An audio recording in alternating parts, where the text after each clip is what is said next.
For about a day, anyone on the internet could have read and written to this company's live customer database. No password, no login, just an open door. Nobody walked through it.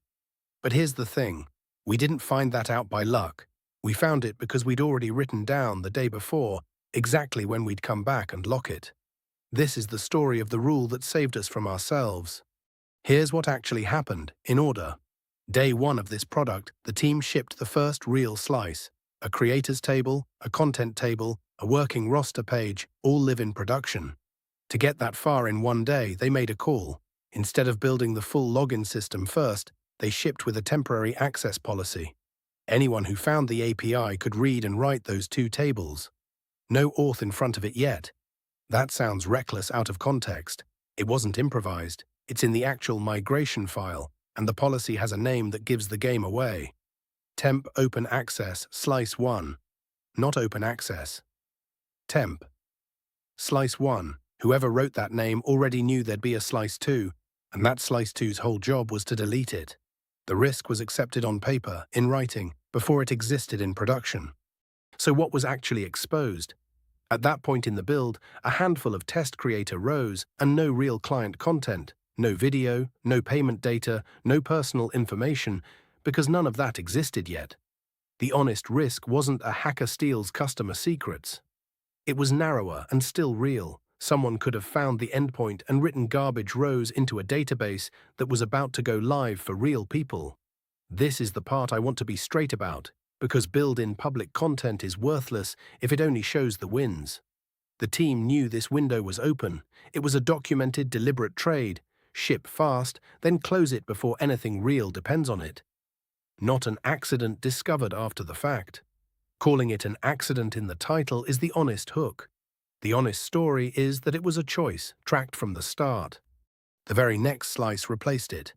Real login, email and password, no public sign-up anywhere in the product. Accounts created only by the admin. A single role claim on the admin's login token, checked by one shared database function, so the whole security model runs through one place instead of being copy-pasted into a dozen policies. Everyone else, every creator, gets read-only access to their own rows and nothing else, enforced at the database layer, not just in the app's code. And then the actual deletion. Temp Open Access Slice 1, gone. The team tested it from the outside. An anonymous request now gets rejected outright. A creator's login sees only their own data, and the admin login sees everything. 37 separate checks, all green, verified against the real production database before anyone called it done. Here's the lesson, and it's bigger than one database policy. A temporary access rule is only actually temporary if something forces you back to it. A name isn't an expiry date. If that policy had been called Open Access instead of Temp Open Access Slice 1, there's a real chance it just stays, because nothing about the name creates pressure to remove it.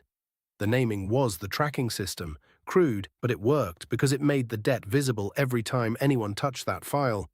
That's the pattern I'd actually recommend copying. Whatever shortcut you take under deadline pressure, name it like a debt with your handwriting on it, not like a feature. This is the same product this channel is built to market.